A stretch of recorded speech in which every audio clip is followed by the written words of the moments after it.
मैं आपको बड़ी जिम्मेदारी के साथ बता रहा हूं, ये वक्फ का बिल अगर कानून बन जाएगा तो मैं आपको ये कह रहा हूं, मेरी इस बात का आप यकीन करिए कि अगर ये बिल कानून बनेगा तो कोई भी मस्जिद बाकी नहीं रहेगी, कोई कब्रस्तान नहीं रहेगा, ईदगाह की ज़मीनों को ले लिया जाएगा, खानखाहों को लूट लिया जाएगा, दरगाहों पर कब्जे हो जाएंगे।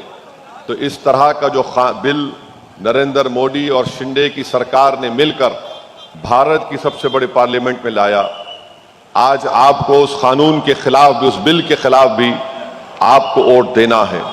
अगर आप गफलत करेंगे तो याद रखिए, पूरे मुल्क में, पूरे देश में बीजेपी और शिंदे ये चाहती हैं कि मस्जिदों को बंद कर दिया जाए, कब्रस्तानों को ख़त्म कर दिया जाए, दरगाहों पर एक तमाशा कर दिया जाए।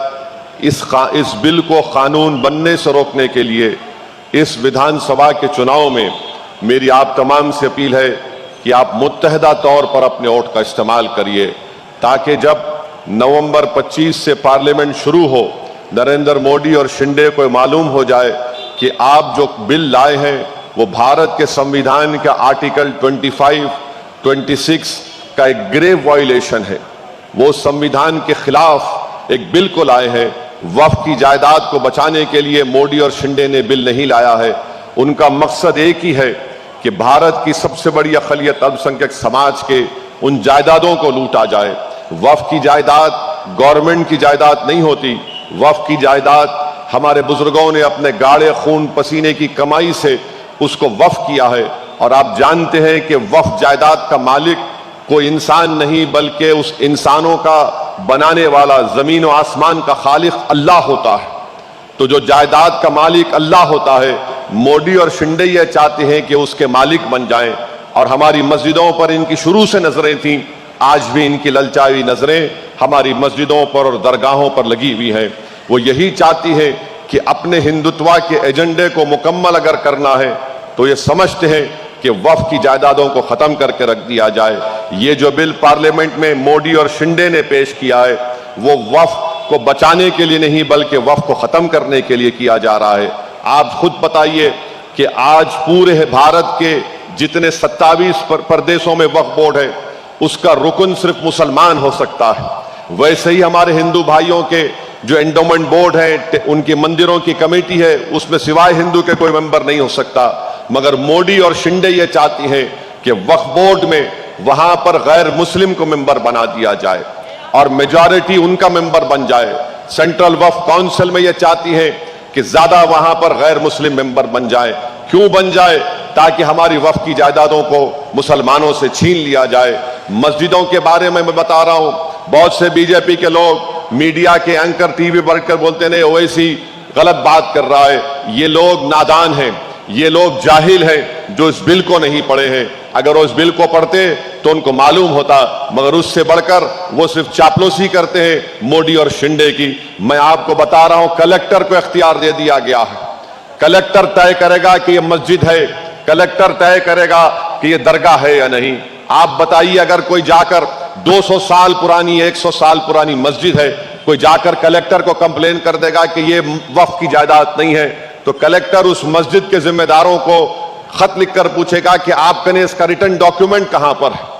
आप बताइए, 150 साल, 100 साल या 50 साल पुरानी भी हो, कहां से कोई डॉक्यूमेंट लाएगा?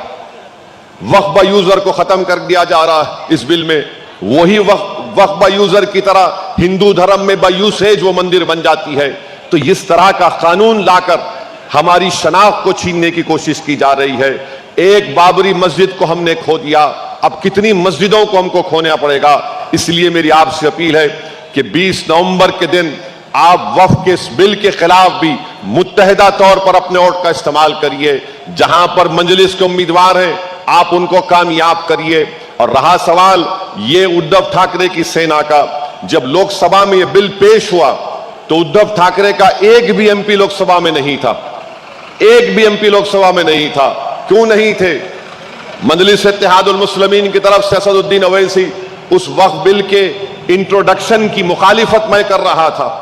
उस पर बाज़ाब्ता स्पीकर साहब ने बहस करवाई, सबको मौका दिया। उद्धव ठाकरे का एक एमपी मौजूद नहीं था, ना एक लफ्ज बोला उसके इंट्रोडक्शन के ऊपर। और जब मैं पार्लियामेंट निकला, वहां से निकल कर गया तो लोकसभा की कैंटीन में पूरे बैठकर चाय पी रहे थे और बाहर जाकर मीडिया को बोलते हैं नहीं नहीं हमको वो फुला वो बात करना था, ऐसा था। याद रखिए, जो हमारी बर्बादी के लिए बिल लाया जा रहा है उसकी मुखालिफत नहीं कर सकते ये लोग, तो कैसे आपकी और हमारी खिदमत कर पाएंगे। तो मेरी आप तमाम से गुजारिश है कि आप मुत्तहिदा तौर पर 20 तारीख के दिन एमआईएम पार्टी को वोट दीजिए। आजकल डिप्टी चीफ मिनिस्टर जो महाराष्ट्र के हैं, जिनका नाम देवेंद्र फडणवीस है, माशाल्लाह उनको रात में ख्वाब में भी असदुद्दीन ओवैसी नजर आ रहा है। तो आजकल वो ओवैसी की तस्बीह पढ़ रहे हैं, पढ़ो फडणवीस, तुमको फायदा ही पहुंचेगा, नुकसान ही नहीं होगा। हाँ, सियासी तौर पर इलेक्शन में तुमको जरूर नुकसान होगा, मगर शायद अगर तुमको रूहानी सुकून मिल जाए तो मैं उसके बारे में कुछ नहीं कह सकता। मगर सुबह शाम ओवैसी ये ओवैसी फुला, अभी मीडिया के लोग आकर बोले कि उसने कुछ एक्स पर डाला के हैदराबाद से आए हैं, चले जाओ वहां चले जाओ। अरे देवेंद्र फडणवीस, पूरा भारत मेरा है। मेरा ईमान मुझसे कहता है कि जब अल्लाह ने हजरत आदम अलैहिस्सलाम को दुनिया में भिजाया तो हमारे और सारी कायनात के अब्बा ने पहला कदम भारत में रखा था। तो ये हैदराबाद इंडिया का मसला नहीं है, ये भारत हमारी अब्बा की सरजमीन है और कोई हमको कहां जाओ यहां जाओ नहीं बोल सकते। तो आप अपना ख्याल रखो। मेरी आपसे गुजारिश है कि ये विधानसभा का चुनाव जरूर है, मगर इसके बहुत दूररस नतीजे निकलने वाले हैं। जैसा कि हमारी बहन ने कहा भी, अस्मा शेख साहिबा ने, कि ये विधानसभा का चुनाव जरूर है, मगर मेरी आपसे अपील है कि मुत्तहिदा तौर पर अपने वोट का इस्तेमाल करिए। और याद रखिए मेरी इस बात को, अगर मजलिस इत्तेहादुल मुस्लिमीन के 5 से 7 MP होते, या कम से कम मेरे साथ इम्तियाज जलील और अख्तरुल ईमान कामयाब हो जाते, तो क्या इस तरह का बिल कोई पार्लियामेंट में ला सकता था? आप खुद सोचिए कि आपके नुमाइंदे नहीं है और हर कोई ये कहता है कि ओवैसी मुसलमानों की बात करता है। मैं मुसलमानों की नहीं बल्कि सबकी बात करता हूं। मैं बात इसलिए भी करता हूं क्योंकि भारत के जो संविधान बनाने वालों ने ख्वाब देखा था कि जब इलेक्शन होंगे भारत में, उसमें हर समुदाय का कोई नुमाइंदा जीत कर जाएगा। आप बताइए, महाराष्ट्र की विधानसभा में कितने मुसलमान अल्पसंख्यक समाज के भी MLA है, आमदार है? मेरे ख्याल से 9 या 10 है। 5% भी नहीं है, जबकि 11% की आबादी है। और वही महाराष्ट्र की विधानसभा में हर समुदाय का एक एक आदमी जीत कर जाता है, चाहे वो डंगर समाज का हो, माली समाज का हो, दलित हो, आदिवासी हो, मराठा हो, अपर कास्ट का हो, सब जाते हैं। और जब मैं ये कहता हूं कि भाई हिस्सेदारी की बात करो, तुम कब तक सिर्फ हमको वोट डालने की एक मशीन समझोगे? हम तो ATM की मशीन हो गए कि दाओ इनको आके बोलो कि हम तुम्हारे हमदर्द हैं, हम शुरू हो जाते वोट डालना इनको। मगर आपका फायदा क्या हो रहा है? आप देखिए यहां पर कितने मसाइल हैं। मुझे बताया गया कि पहाड़ के ऊपर पीने के पानी का मसला है। जब तक आपका नुमाइंदा नहीं होगा, आपके कोई आंसू नहीं पहुंचेगा। आप लाख जज्बाती नारे लगा लो, जिंदाबाद मुर्दाबाद, हम जान निछावर कर देंगे, मगर कानून बनता है विधानसभा में, ताकत मिलती है विधायक से, नारों से, जज्बाती तकारीर से कुछ नहीं होता। इसलिए मेरी आपसे गुजारिश है कि 20 नवंबर के दिन मुत्तहिदा तौर पर अपना एक एक वोट हमारी बहन, हमारी बेटी को आप कामयाब करिए, ताकि आपकी आवाज महाराष्ट्र के विधानसभा में गूंजे, ताकि आपके पास जब आपका नुमाइंदा होगा, आप देखते हैं कि महाराष्ट्र में एक शख्स है जिसने मोहम्मद सल्लल्लाहु अलैहि वसल्लम के शान में गुस्ताखी बकने की कोशिश की, कोई मसला उठा नहीं पा रहा था। मजलिस के सदर इम्तियाज जलील ने ऐलान किया कि मैं औरंगाबाद से निकलकर थाने को जाऊंगा और गाड़ियों का जुलूस हम उस बदबख्त के उस बयान के खिलाफ निकालेंगे। दूसरे भी पार्टी के लोग थे, उनकी जबानें क्यों बंद थी? इम्तियाज जलील ने 10,000 गाड़ियों के साथ जुलूस निकाला और बता दिया महाराष्ट्र की जनता को कि जब एमआईएम पार्टी एहतजाज करेगी तो दंगा नहीं होगा, पुरअमन रहेगा। तो मेरी आप तमाम से ईद बन गुजारिश है कि अपने एक एक वोट का इस्तेमाल करिए। याद रखिए, अगर आप ये सोच कर वोट देंगे, नहीं ये कोई दूसरी सेना है, ये हमारे साथ ठहर जाएगी। मेरे भाई याद रखो, मैं जो पार्लियामेंट में देखता हूं इन लोगों को, इनके बोलने का, बाहर एक बात बोलते हैं, काम अंदर एक अलग करते हैं। हमको यही बताना है कि यकीनन हमारी भी ख्वाहिश है कि दोबारा शिंदे, फडणवीस और अजित पवार की हुकूमत ना बने महाराष्ट्र में, मगर उसके लिए हम सिर्फ कब तक कुर्बानी देते रहेंगे? हमको अपने नुमाइंदों को कामयाब करके उनको रोकना है। अगर आप ये समझ रहे हैं कि वो रोक पाएंगे, नहीं रोक पाएंगे। अगर आप ये समझ रहे हैं कि वो तुम्हारे गम को समझेंगे, अगर आप ये समझ रहे हैं कि आइडियोलॉजी की बुनियाद पर उनकी मुखालिफत करेंगे, नहीं करेंगे। इनकी आइडियोलॉजी एक ही है, दोनों बोलते हैं कि हम हिंदुत्व के मानने वाले हैं। और हिंदुत्व कहां से आया? हिंदुत्व की किताब लिखने वाला कौन था? जिसने अपनी किताब में क्या लिखा कि इन लोगों से देश को खतरा है, ये अंदर के दुश्मन बताकर कहा था किताब लिखने वाले ने।